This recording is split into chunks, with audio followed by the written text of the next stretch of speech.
제가 했던 대사를 그대로 읊어볼게요. 우리나라의 김치 이미지를 안 좋게 만든 장본인이기 때문에 욕밖에 안 나옵니다. 그냥 이 애니메이션은 기껏해야 저희 채널 컨텐츠 중 하나밖에 안 된다 이거죠. 이렇게 말을 했거든요. 감독님 혹시 어떤 김치 좋아하세요? 저는 뭐 김치는 다 좋아하는데. 안녕하세요 감독님. 네, 안녕하세요. 덕양소님. 네. 오늘 이렇게 인터뷰에 응해주셔서 정말 감사합니다. 애니메이션 유튜버 덕양소라고 하고요. 오늘은 평소에 많은 분들이 이제 김치워리어에 대해서 궁금하셨던 부분들을 좀 시원하게 긁어보고자 김치워리어를 제작하신 강영만 감독님과 인터뷰를 해볼 텐데요. 중간중간 다소 좀 짓궂은 질문들이 나올 수 있습니다. 이러한 것들은 감독님에게 사전에 미리 양해를 구했다는 점 알아주시면 감사하겠습니다. 먼저 감독님에 대한 간단한 자기소개, 근황에 대해서 말씀해 주시면 감사하겠습니다. 예, 저는 강영만 감독이라고 합니다. 한국에서 대학을 마치고 미국으로 영화 연출 공부를 하기 위해서 갔다가 할리우드에서 독립영화 감독으로 일해 오다가 최근에 영화 시장이 점차 이제 좀 약해지고 웹 시장이 커졌잖아요. 그래서 그 웹시리즈, 웹 컨텐츠를 제작하는 이제 감독으로 활동을 하고 있고, 한국에 들어온 거는 한 5년 정도 됐습니다. 감독님 혹시 어떤 김치 좋아하세요?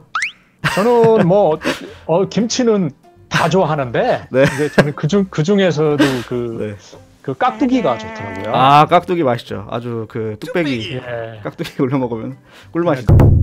자, 그럼 본격적으로 이제 인터뷰에 좀 들어가 볼까 하는데요. 우리의 소중한 김치 조리법을 온갖 질병들로부터 지켜내는 히어로 김치워리어. 일단 먼저 많은 사람들이 순수한 의문을 가지고 있습니다. 이제 김치워리어라는 작품이 왜 만들어졌나? 어떻게 해서 탄생된 것인가? 이제 만들어진 계기에 대해서 좀 여쭤보고 싶어요. 이거 좀 역사가 있어요. 미국에서 이제 활동하다가 미국 경기가 바닥을 친 적이 있어요. 그래서 생활고에 시달리던 적이 있었는데 주머니에 $20밖에 없는 거예요. 그래서 일단 쌀이랑 김치 하나만 샀어요. 어느 날 이제 혼자 이제 김치를 먹다가 보니까 TV에서 뽀빠이 만화를 하는 거예요. 시금치 먹는. 그렇죠. 시금치 먹고 초능력이 생기는. 그래서 그러다 보니까 참 제 자신이 비참하지만 동시에 그런 비참함 속에서 뭔가 아이디어가 나오는 거예요. 차라리 이럴 때 시금치 대신 김치를 먹는 그런 초능력을 가지는 슈퍼히어로가 나오면 어떨까. 거기에서 좀 시작을 했어요. 그럼 어떻게 보면 뽀빠이에서 이제 영감을 받으신 거네요, 그러면? 그렇죠. 뽀빠이와 향수병에 걸려서 김치를 먹다가 이제 사실은 거기서 아이디어가 출발을 하게 된 거죠. 그러면은 이제 사람들이 보통 알고 있는 정보는 우리나라에서 김치를 홍보하기 위해서 감독님과 컨택을 했고 애니메이션이 제작된 걸로 알고 있으신 분들이 많으실 텐데, 김치워리어라는 캐릭터 자체는 강영만 감독님께서 먼저 구상을 하신 거네요. 그렇죠. 일단은 그렇게 만들고 있다가 그 당시에 이제 한국을 나와서 우연히 김치에 대한 공모를 한다는 그거를 이제 아는 지인을 통해서 알게 됐어요. 그래서 보니까 공모를 하고 싶은 거예요. 그래서 거기에 이제 공모를 한 거죠. 그렇게 해서 이제 김치워리어라는 작품의 감독님이 되신 거군요. 그렇죠. 이제 그렇게 해서 이제 지원을 받고 이제 제대로 그러니까 어떻게 보면 2기라고 해야죠. 1기는 일단 제 초창기 작품이니까 완성을 해서 이제 유튜브에 업로드가 된 거죠. 그때 당시에 작품을 완성하고 나서 대중들에게 공개할 때 기분이 어떠셨어요, 혹시? 일단은 2010년 공모작이었었는데 많이 알려지지 않았어요, 그 당시에는. 이걸 어떻게 홍보하지 이제 고민하다가 2, 3년 후에 로스앤젤레스에서 웹 전문 영화제가 있었는데 거기에 이제 출품을 했는데 이제 운 좋게 상을 3개나 받았어요. 그래서 제 생각에는 이게 정말 기회다. 이거를 통해서 한번 확 알려보자. 그렇게 해서 상당한 기대와 이런 걸 가지고 한국에 와서 미디어에 인터뷰도 하고 해서 기사가 나갔는데 이건 의외의 반응이 온 거예요. 그러면 이제 평판이 이 정도로 이제 낮을 줄은 몰랐다는 말씀이시죠? 전혀 저는 예상 못했어요. 전혀 예상 못하고 뭐랄까 너무 김치에 대해서 이렇게 파묻혀 있다 보니까 그래서 엄청 뭐 김치에 대한 거 집어넣고 그러다 보니까 제 생각에는 이렇게 김치에 대한 것을 많이 넣기 때문에 한국인들이 볼 때는 재밌어 할 것이다. 뭐 그전에 또 뭐 이런 뭐 캐릭터가 나온 적도 없고 그래서 상당히 좀 오히려 기대를 많이 했었죠. 이제 뭐 유튜브 같은 경우는 예산도 낮고 또 그 본인이 만들고 싶은 대로 하다 보니까 되게 자유스러운데 상대적으로 그러다 보니까 이렇게 퀄리티들이 많이 떨어지는 경향이 있어요. 그래서 저 같은 경우도 그 당시에 그렇게 완성해서 완전 유튜브용으로 만든 거죠. 그래서 유튜브 안에서 홍보를 하자. 에피소드 하나당 한 4분에서 5분 되거든요. 그래서 4분, 5분 동안에 뭐 멋진 스토리 뭐 이런 거를 넣기보다는 눈에 탁탁 튀는 이런 좀 자극적인 뭐 영상이나 아니면은 기괴한 뭐 스타일이라든가 눈길을 확 뺄 만한 그렇죠. 네네. 예, 그런 것을 생각을 해서 어떻게 하면은 엉뚱하게 만들어서 사람들 눈길을 끌 수 있을까? 어차피 퀄리티 있게 만들어봤자 좋은 애니메이션 어차피 따라가지도 못할 거. 아예 그냥 다른 방향으로 해보자. 그래서 그런 방향으로 했죠. 그런 의도였으면은 굉장히 성공적으로 만들어진 것 같아요. 김치월야가. 그렇죠. 이제 그런 건 이제 성공적이었는데 뭐랄까 이제 그거에 대한 반응이라든가 그거에 대한 이런 그 몫은 내가 다 받아야 되는 그런 욕은 다 먹어야 되는. 그러면 이제 제가 김치워리어에 관한 영상을 2가지를 제작을 했었어요. 이게 영상 제목이 이제 이걸 애니메이션이라고 만든 거야? 김치워리어 리뷰라고 제가 업로드를 했었는데 그 영상에서 제가 뭐라고까지 했었냐면은 이제 제가 했던 대사를 그대로 읊어볼게요. 우리나라의 김치 이미지를 안 좋게 만든 장본인이기 때문에 욕밖에 안 나옵니다.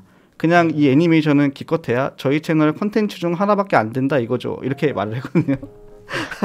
혹시 제 영상을 보고 어떤 생각이 드셨는지. 일단은 제가 이제 유튜브 채널 동시에 관리도 하고 있으니까 그 반응 같은 거를 즉각 제가 알 수 있어요. 그래서 뭐 댓글도 거의 다 읽어요. 그것이 나에 대한 창작을 하는데 많은 도움이 되고 유튜브를 하다 보니까 리뷰나 이런 것들이 오면은 자기 그 유튜브의 그 그래프가 조회 이런 것들이 쫙 올라가요.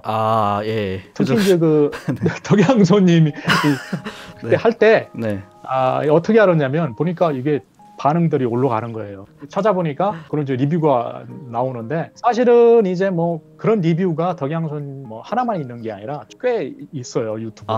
진짜요? 리뷰들이 꽤 있는데 사실은 이제 다 100% 이제 그러니까 부정적인 리뷰들이고 그런데 이제 그럴 때마다 사실은 조회수들이 많이 올라가고 댓글들이 많이 이제 달리고 댓글들 보면 이제 다 욕이죠. 그래서 이제 저도 아무래도 뭐 인간이니까 사실 그렇죠. 근데 그런 안 좋은 거 있고 그러면 사실 그러니까 상처를 받죠. 특히 이제 리뷰 같은 경우 이제 제 작품에 대한 리뷰가 안 좋으면은 상처를 많이 받는데 이제 저는 좀 그거를 이겨내는 방법을 좀 알고 있어요. 생각을 좀 바꿨어요. 바꿔서 리뷰가 없는 것보다는 오히려 안 좋은 리뷰, 그러니까 나쁜 리뷰가 오히려 낫고 어떻게 보면 실패잖아요. 관객의 앞으로 차는 것이 실패지만 포기해버리면 정말 아무것도 아니지만 그 실패를 오히려 받아들이고 그걸 오히려 제 작품에 활용을 한다든가 이용을 해서 한 단계 좀 더 나아지려고 하고 그리고 꾸준히 하면은 좋아지지 않나. 그렇게 하다 보니까 이제 여기까지 오게 된 거죠. 되게 멋있는 말씀이네요. 저 같은 경우는 이제 댓글에 덕양손 노잼이다 이런 단순한 악플 하나가 달려도 악플 단 사람의 손가락을 좀 파괴시키고 싶은 충동도 드는데 감독님 같은 경우는 이제 악플이 많이 달렸음에도 꾸준하게 활동을 이어간다는 것 자체가 저는 되게 대단한 것 같아요. 감사합니다. 그러면은 이제 그 시청자분들이 가장 궁금해할 만한 사항이 이제 김치워리어 제작비에 대한 건데 이건 좀 예민한 질문이 될 수 있어요. 보통 이제 우리가 잘 알고 있는 재패니메이션이라고 그러죠. 저희가 많이 보는 애니메이션을 제작할 때 이제 한화 24분 기준 편당 억대가 들어가는 걸로 알고 있지만 이제 김치워리어는 그런 애니메이션들과 비교했을 때 분량도 다르기도 하고 그 퀄리티 자체가 이제 시청자들은 일본 애니메이션에 눈이 맞춰져 있기 때문에 되게 이런 말씀을 드려도 될지 모르겠는데 약간 댓글에서 PPT로 만든 것 같다는 의견들도 되게 많았거든요. 조사해보기로는 이 김치워리어라는 작품을 제작하는 데 든 비용이 1억 4천만 원으로 알고 있는데 이게 맞나요?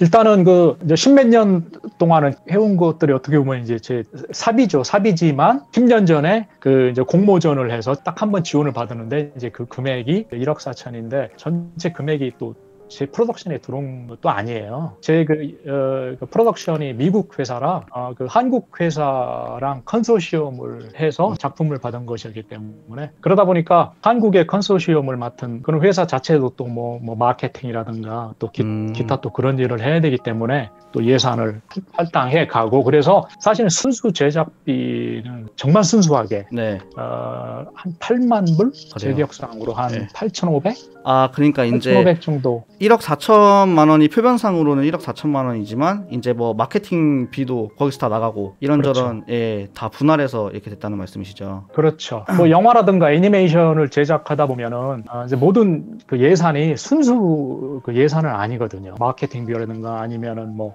그 제작사가 또 몇 개 있냐에 따라서 틀리고 또 그래서 어떻게 보면은 뭐 그 일본에 비한다면 일본은 저예산 가지고 만드는 시스템이 돼 있잖아요. 그렇기 때문에 그거에 따라가지는 못해요. 저 같은 경우 뭐 그런 일본과 같이 그런 수준 있는 아티스트 뭐랄까 트레이닝을 잘 받은 그런 팀이 있는 것도 아니고 그러다 보니까 뭐 하면서 사실은 실수도 하고 시행착오도 막 겪고 그러니까 되게 어려웠어요. 완성까지 하는데 예, 그러다 시행착오가 보니까 많았군요. 그렇죠. 시행착오도 많고 또 그 다 합쳐보니까 뭐 2시간 이상이 나오더라고요. 에피소드를 다 합쳐보니까. 그렇죠. 예, 그러다 보니까 그 가장 후회되는 것이 차라리 이렇게 그 예산 가지고 오히려 짧게 해서 10분짜리 하나를 뭐 정말 퀄리티를 높여서 했었으면 이런 욕까지는 안 먹지 않았겠나 아니면 그런 생각도 해보지만 또 그렇게 해서 잘 나왔던들 이렇게 10년 동안 계속 사람들한테 알려지고 얘기하고 이상하게 그 김치워리어는 그 신드롬 같은 게 있어서 욕을 먹으면서도 캐릭터 자체는 인지도가 높아. 네, 그렇죠. 어떻게 보면 노이즈 마케팅이 된 거죠. 그 캐릭터 자체가. 그렇죠. 네. 어떻게 보면 퀄리티만으로 따질 때는 이제 그 실패인데 실패를 했지만 그래도 뭔가 계속 좀 더 하고 싶고 계속 이어가고 싶고 예. 그 아까도 말씀드렸지만 오해하고 계신 부분을 좀 바로 잡고 싶은 게 감독님이 이제 김치 워리어라는 캐릭터를 먼저 제작을 하시고 이제 유튜브에 업로드를 하시다가 김치에 관한 애니메이션 공모전 기회가 닿아서 지원을 받게 됐다는 말씀이시죠? 예. 그렇군요. 저도 제대로 모르고 있었거든요. 그런 사실들은. 사실 뭐 그런 사실은 그 초창기에 인터뷰는 했어요. 뭐 그런데 했는데 보면 기사 나오는 거 보면 뭐 다 지워질 건 지워지고 기사가 예를 들어서 이 작품을 옹호하는 기사냐 아니면 이 작품을 까는 기사에 따라서 편집이 완전 틀려지더라고요. 그렇군요. 이번에 이거 인터뷰를 통해서 좀 다른 분들의 오해를 좀 풀었으면 좋겠네요. 오해요? 그럼 뭐 아마 이럴 걸 거예요. 특히 이제 정부 돈 가지고 이렇게 함부로 하고 이런 경우들이 좀 있잖아요. 그래서 그런 것 때문에 아마 혹시 제 작품도 그렇게 하지 않았겠나. 맞아요. 많은 분들이 그렇게 알고 계신 분들이 많을 거예요. 그러니까 그렇게 했더라면 아직까지 제가 이렇게까지 10년 동안 뭐 제 사비 들여서까지 그렇게 할 이유도 없고 돈만 챙기는 사람들 보면 단발적이고 오래 안 해요. 그건 당연하죠. 왜 그거를 그렇게 챙길 목적이라면 그렇게 하겠어요. 물론 이제 뭐 예산이 어떻게 보면 뭐 많다면 많고 적다면 또 적을 수도 있어요. 저는 그 예산 가지고 열심히 했는데 결과가 안 좋아서 그 결과 안 좋은 걸 보고 사람들이 볼 때 이거는 돈을 뒤로 빼돌리고 뭐 대충 만들었다 하는 이런 좀 오해들이 있을 수가 있는데 사실은 뭐 덕양소 같은 채널은 애니메이션 지망생이라든가 또 애니메이션 팬들 이런 분들이 사실은 많이 들어와서 볼 거기 때문에 제가 좀 그런 오해를 풀어드리고 싶어요. 그런 오해를 하게 되면은 창작자 시작하는 입장에서 오히려 이렇게 위축될 수가 있거든요. 그렇기 때문에 저 케이스로 해서 위축되고 그러지 마시고 여러분들도 나중에 이제 작품을 하시다 보면 항상 예산에 대해서는 고민이 따르고 민감하고 그렇기 때문에 그런 점들은 여러분들이 앞으로 좀 준비를 하시는 게 좋을 것 같아요. 네, 그래서 좋은 말씀 감사하고 댓글을 읽어보고 제가 깜짝 놀랐어요. 어떤 댓글 있었죠? 이게 고추가 그러니까 그 어릴 때 보면 한국에서 어린 꼬마들 보고 이렇게 그 남자 고고 그 물건 보고 이렇게